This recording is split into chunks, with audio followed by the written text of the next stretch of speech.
Good morning and welcome to Carlos's Blend.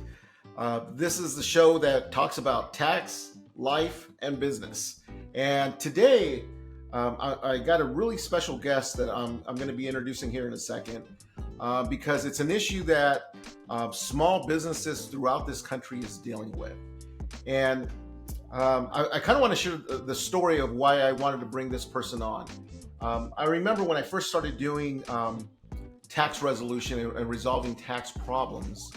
One of my first clients came to me. He was a small business owner, owned a construction company, and literally he came in and said, "Carlos, I need your help because the IRS just not only took money out of my bank accounts, they issued a wage garnishment on his wife's teacher salary, and they notified every one of his vendors that 100% of the money that that was owed to him was to go to the IRS." As we dug deep into this case, I realized this guy owed payroll taxes, and this business owner really didn't know exactly. He knew income taxes. He had a payroll company. He thought he did, but later found out that he wasn't paying his payroll taxes. So that brings me to today. What in the world is payroll taxes? So today I actually brought on a guest. His name is Andrew Lopez from Forensic Payroll Consultants. This is one of my resources that I go to, an expert when it comes down to dealing with payroll taxes. Their leadership has over 75 years of experience in the payroll industry and working with large payroll companies. And they help you with payroll tax problems. Andy, welcome to the show. Thanks, Carlos. Thank you for inviting me to be your guest on this podcast. I sure do appreciate it. No, I appreciate it. I appreciate you coming. I know you're busy. You were just filming. You were filming some media in Los Angeles just recently, correct? Yes, we're actually filming a commercial for the IPPA Summit, which we're attending in the next month. Oh, nice. We'll be there presenting. We have a booth there, and we're actually going to be attending a lot of their sessions as well. Oh, that's awesome. Well, let's jump into this. You know what, Eddie, can you just explain to our listeners, and I would imagine most business owners maybe have an idea what payroll taxes are, but for the layman, what are payroll taxes and why are they so important for businesses to manage? So the easiest way to describe it is a payroll tax is basically all the taxes that are generated anytime you pay someone. So they're at a high level, right? There's federal taxes, state taxes, and possibly local taxes. Uh-huh. Federal taxes at its most basic level are going to be your Social Security, Medicare, right, federal income tax withholding. And then you have the employer share of federal unemployment tax. On the state side, you'll have state unemployment tax, any additional surcharge taxes that the state may impose on the employer. In California, there's the employer training tax. In other states, there's additional taxes as well to help keep their unemployment funds solvent. And then there's there could be a disability tax on top of that as well. For the state in California, we have that SDI or DBL, disability tax. And those are basically derived from whatever you pay someone. So there's a certain percentage assigned for the fixed taxes. Mm-hmm. And then for income tax withholding, it's based on whatever the employee elects on their withholding. So when they fill out a W-4, right, when they complete that, it's calculated based on whatever their selection is.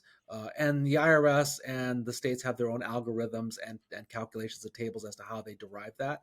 Mm-hmm. And then that's fed into software that payroll platforms, whether you're using QuickBooks or a large payroll company or even a small payroll company, all of the systems use some type of calculation that aligns with whatever the Fed and the state have issued.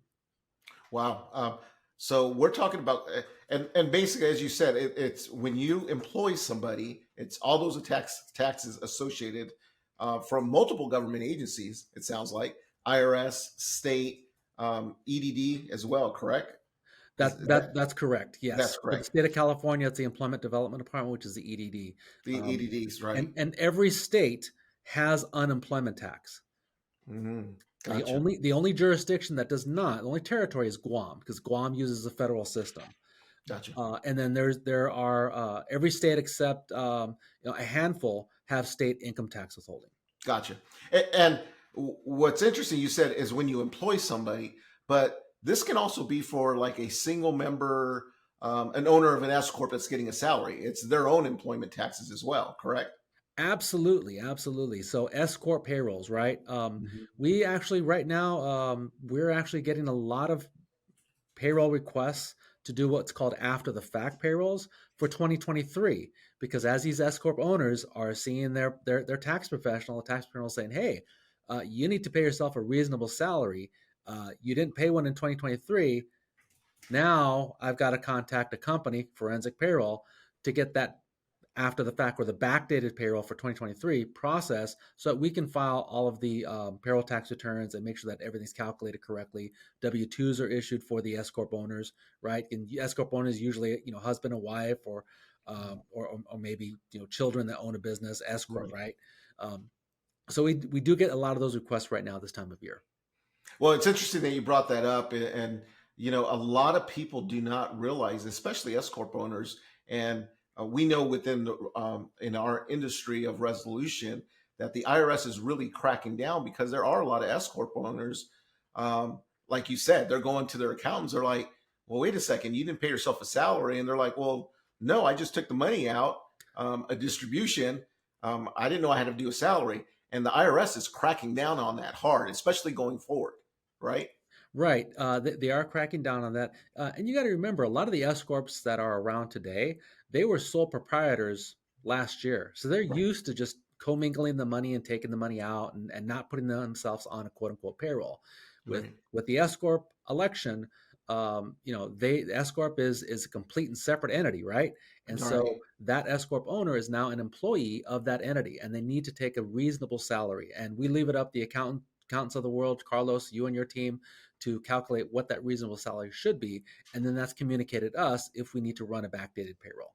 I didn't even realize, and I'm glad you brought that up. So you can actually provide that service to be able to do that for somebody. Absolutely, Is there a absolutely. time frame that needs to be done that you guys have normally? Our system can technically go back to 2016 if we really needed to run a payroll.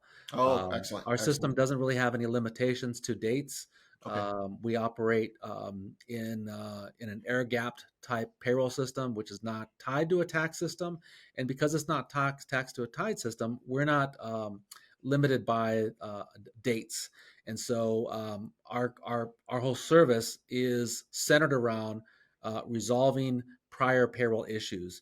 And that being said, there's no limitation. I've worked on notices as recently as last year for the 2012 tax year because we had clients that came to us at the end of last year that were still getting notices for 2012.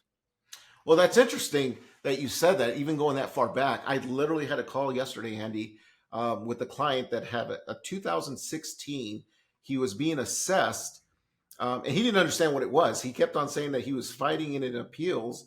And when I kept on asking questions, I realized what it was his S corp that had a $300,000 net profit, and he Mm. had no payroll, and the IRS basically assessed those payroll taxes on him. Right. So they'll do an estimated salary for him. Uh huh. And their automated system will create that and it'll kick it out. Once it gets to a certain dollar amount, yep, absolutely, they're going to be assigned a revenue officer, and then it'll proceed down that escalation path of collection. Well, that's good to know. So it's possible then for 2016 for him to go back and create um, a payroll for that year. Yeah, and at 2016, I have to think that that one client that the IRS probably created it for them Yeah. and No, filed every absolutely. and quote unquote filed everything for him already.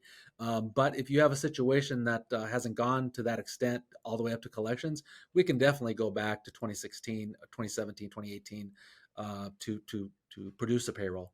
Yeah, and that's where he's at. He's not at collections yet. He's just trying. They're trying to assess this, and that's basically what he told me. Well, that's good to know. I'm gonna have to talk to you about that. Um, well, this is what's great about this is because one of the things I think a lot of people don't realize is that one of the biggest challenges is that people don't realize how important these payroll taxes are and how bad they can get extremely fast. Correct? They're extremely important. They're extremely important because, employers, it's not their money. The money belongs actually to the public trust. Decades ago, Congress passed the trust fund recovery penalty Hmm. legislation, and basically it requires the IRS to assess penalties on any employment taxes that were not paid to the IRS if, number one, there's a responsible person that should have paid it, and number two, there was willfulness in not paying it.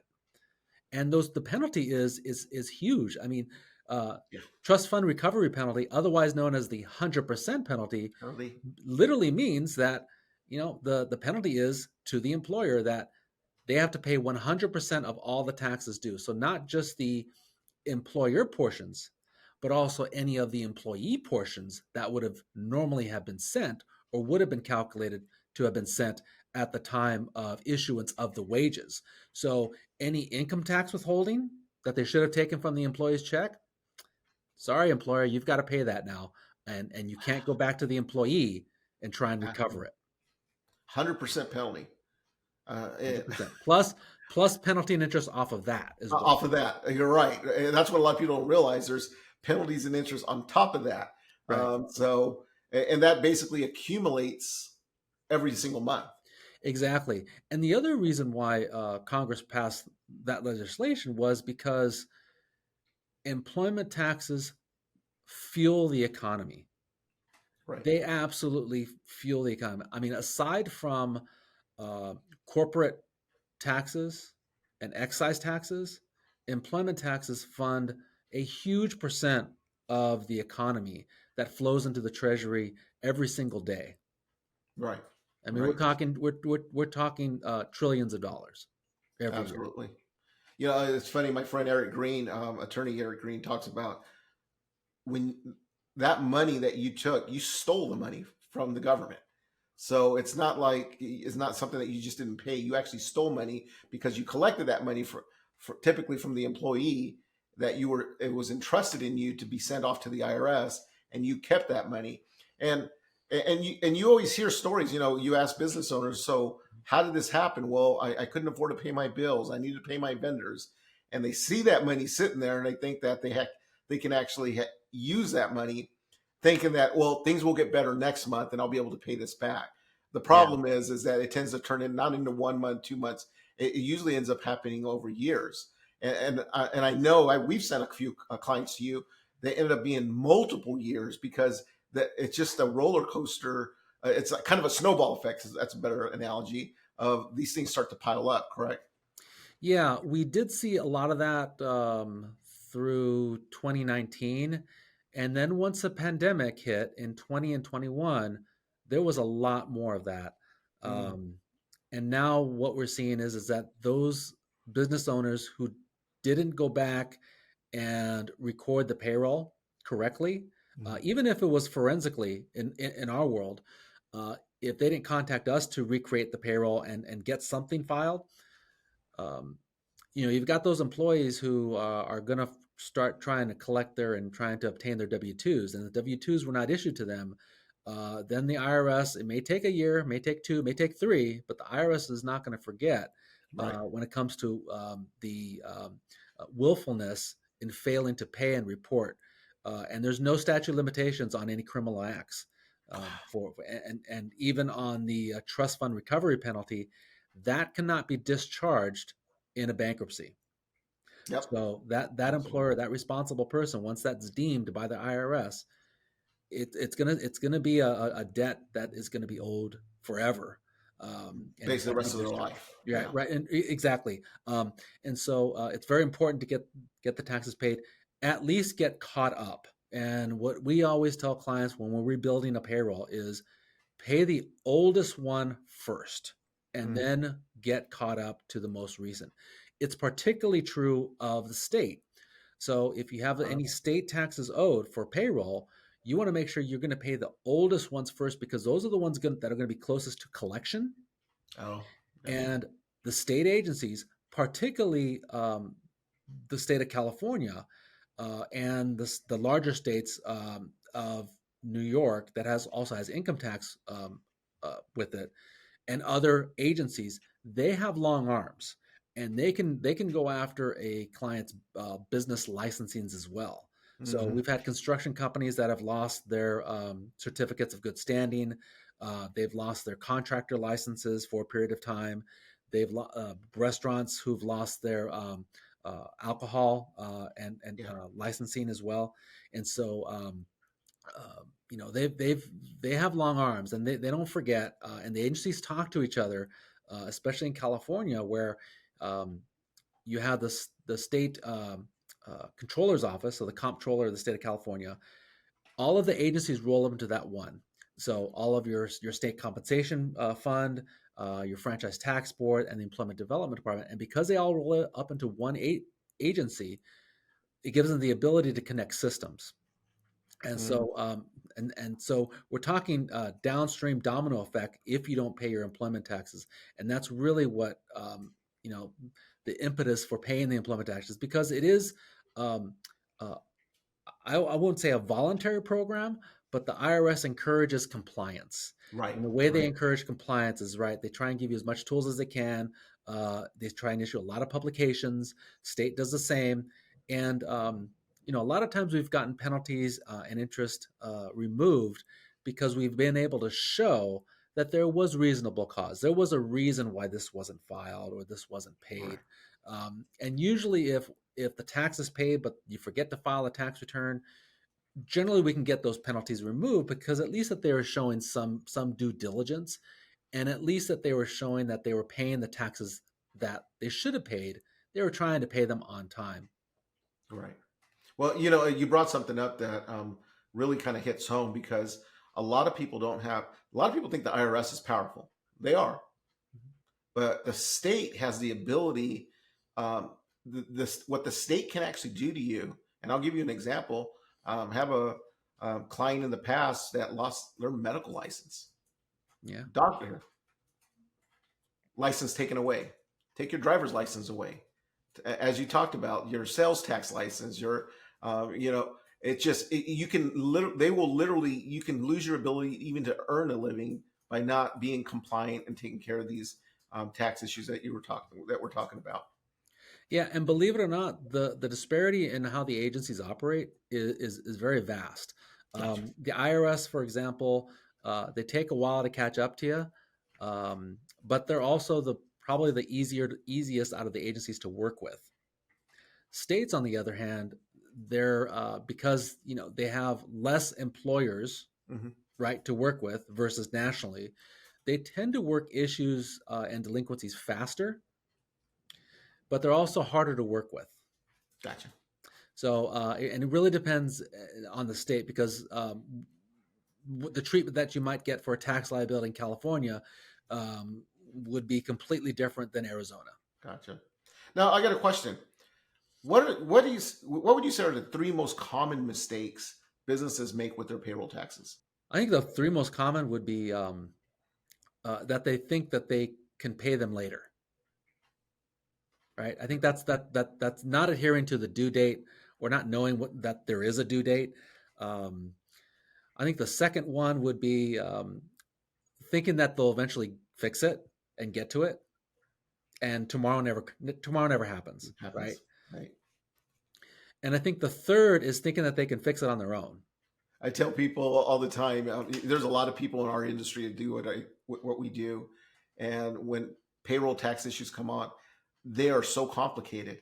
So when we start thinking that people are going to try to take care of it themselves, we're like, we do this for a living, and these things get complicated. And then we bring in specialists. You're like a heart surgeon, right? Um, if you want to compare to the medical industry, this is a specialty that you need a specialist that have seen this thousands of times to be able to figure out, okay, what is the best route to be able to get this solved.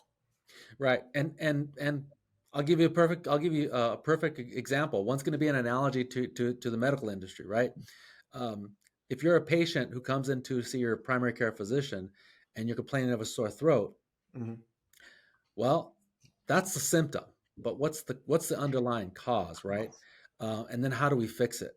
The doctor may say, "Oh, okay, well, it's pretty simple. It's topical. You just have postnasal drip, right? Right. Um, but if you see something and there are some other warning signs, then he may send you to a GI doctor because you could have acid reflux, right? Mm, Which is more serious because that could deteriorate the trachea and the right. larynx and lead to cancer, right? And ultimately death.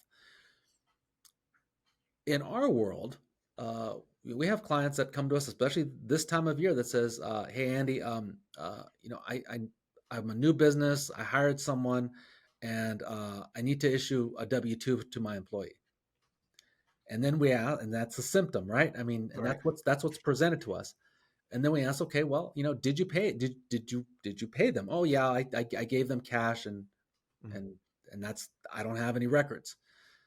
So then it's not just a W-2 that we need to produce.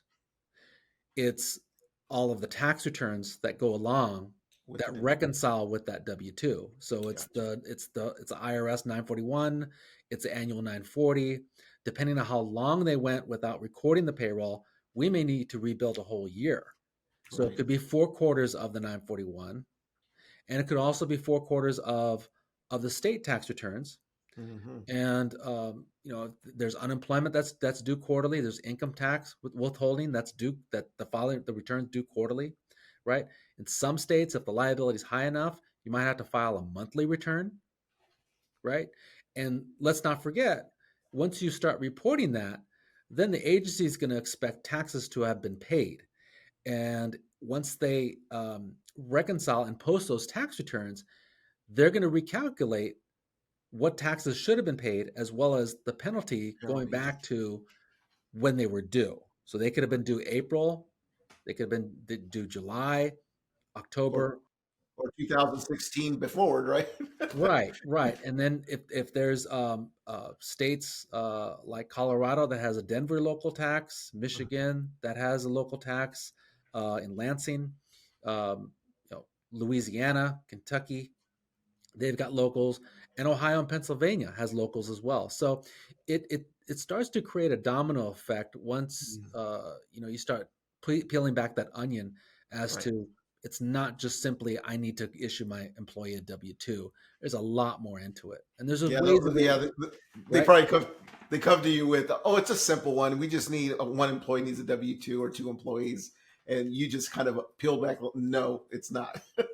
Right, right. And then and then the client looks at it and says, "Oh, it's probably more expensive, to pay you than it would have been to hire a payroll company or my accountant to do the payroll." Right. Right, Absolutely. right. Absolutely.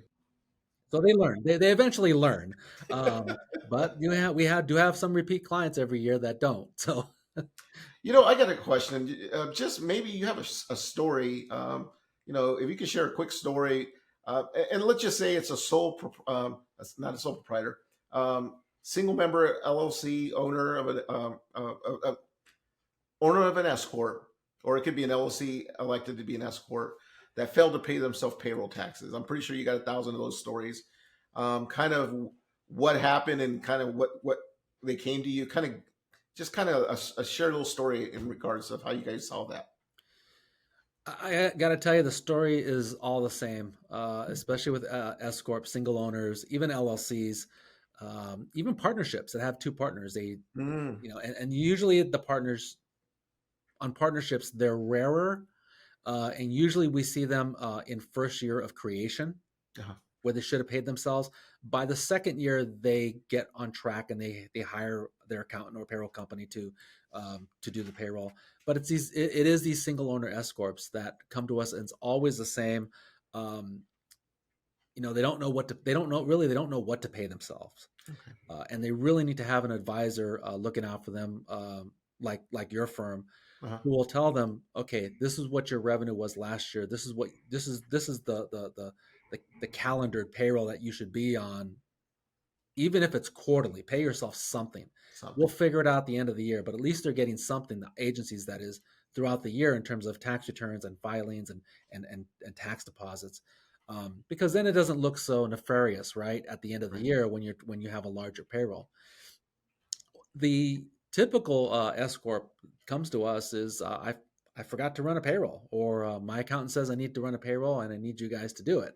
And it really is the same conversation over and over. I mean, I think we have our speech pretty much nailed down, and we have a list of things that we need from them to produce the Right. payroll.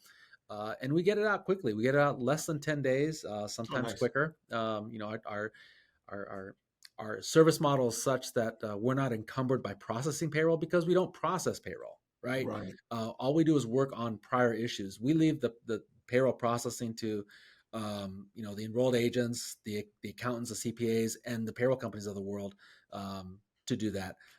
We want the project. We look at every single S-Corp project. This very similar because there's very little variation when it comes to S-Corp. Um, the only variations that we've seen are when instead of there's one or there's two owner, the husband and wife, right? Mm. Or they needed to also record 401k contributions or an IRA contribution, however they want that calculated out of payroll, Right. as well as the medical premiums. Medical premiums every year seem to be something that S corp owners who are even using a payroll company tend to forget to include, and they tend to fail to report or forget to report to the payroll companies. Um, Perfect example.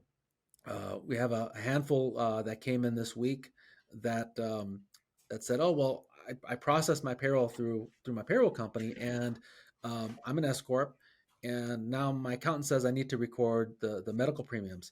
Oh, And so what we have to do is we have to amend the work that the payroll company did for the end of 2023, and then provide an amended W-2 so that all of the numbers balance out and there's synchronization with the S-Corp medical premium because they need to show on the W-2 so that they can be absolutely. recorded on the business's financials as well as the own employees' personal tax returns.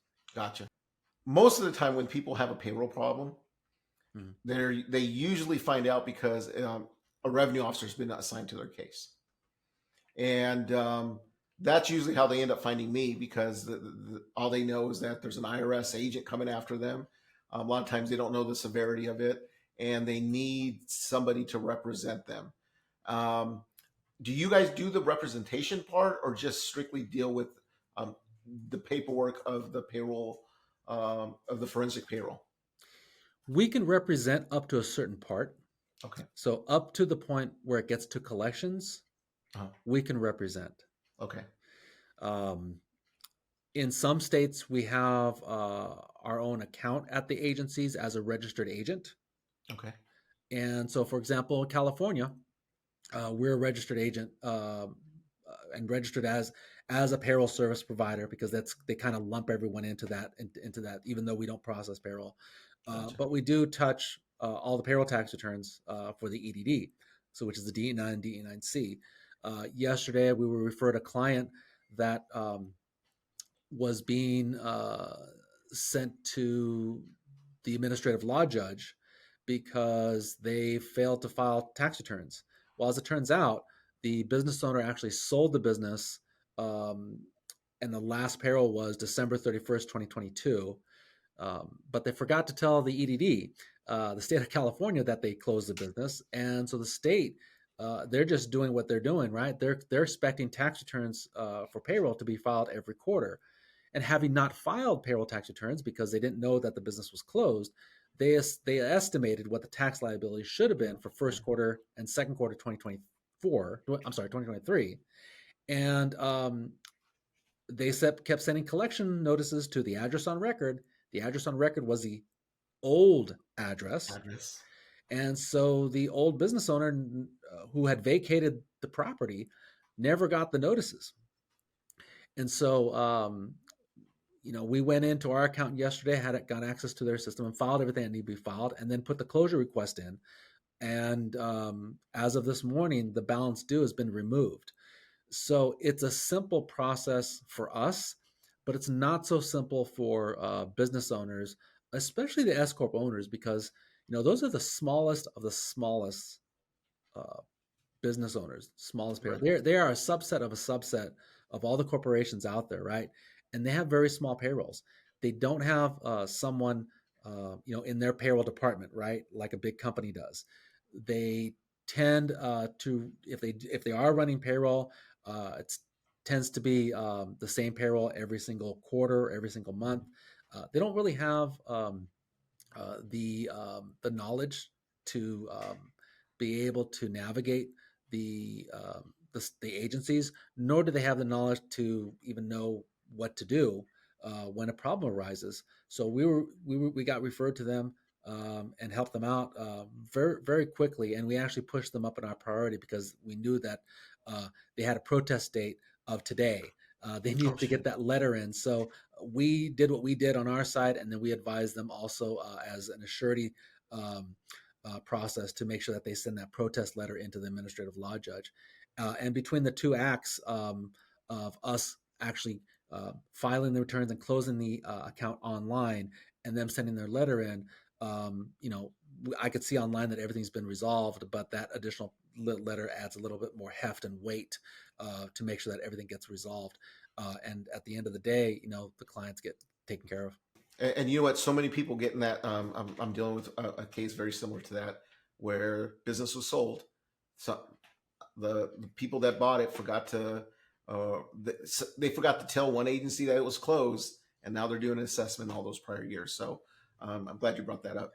Right, and that's part of our merger and acquisition compliance as well. Is that Mhm. when business owners are thinking of selling or thinking of buying, we like to be involved in that process because every state unemployment agency, every single one of them, requires you to report the movement or the mass movement thereof of employees when there's a merger or an acquisition. Every state requires it, and you have to do it in so many days. And when you don't, you come across that issue, Carlos, that you're dealing with, where did these employees go? Because the states will pick them up. They Right, will pick up, they have what's called SUTA dumping, State Unemployment Tax Act, dumping software that will right. detect blocks of employees and their social security numbers moving from one entity to another. Another. And it won't be tomorrow, it won't be next month, but it might It's all be in 3 to 6 months or 9 months that they're going to come asking, hey, um, did, what happened to your employees because you're not reporting them anymore, exactly. or you came into a block of employees from another business. Tell us about how that occurred, and they'll Gotcha. start asking questions. Then they'll peel back their own onion there to try and see what happened. And if there's non-compliance, then they're going to adjust probably the unemployment rate upwards because you inherit the experience with unemployment and unemployment tax that the predecessor had with that state agency. So it gets very messy. It gets very complicated, and business owners don't know what they don't know. Well, Andy, I mean, this has to have been one of the most informative kind of talks I've had in a long time. Just really understanding kind of how important payroll taxes are, and I'm pretty sure you agree with me in that. I think now that the IRS is fully back at work, the state's already been back to work. There's going to be a lot more of these cases that the IRS collection cases, audits on payroll issues are going to pick up dramatically. And I'm so happy to be able to kind of share your company, to let people know that there are resources out here to help people resolve their tax problems. So if we want to find out more about you, what's the best way to find out more about you, Andy? Best way to find out is go to our website, forensicpayroll.com. You'll see a list of our services. You'll even see a link to our portal where if you are a new business or you've expanded or hired an employee in another state, or one of your employees there's a lot of remote workers now. If one of your employees has moved to a new state that you have not been registered with for payroll tax, you can go to our portal and register for state ID. Nice, nice, excellent. And and again, Andy works with a lot of professionals throughout the country. I've partnered up with Andy to help my clients that got payroll tax issues. So I want to personally thank you again, Andy, for joining us. And for you listeners, I hope you got something out of this. And remember, if you're dealing with tax problems or issues and you haven't picked up my book, How to Make the IRS an Offer You Can't Refuse, you can pick it up in the link shown on the screen here. absolutely free, a free ebook version of this. Or if you come by the office, you get it for free. Again, welcome to Carlos's Blend, Business, Tax, and Life Lessons.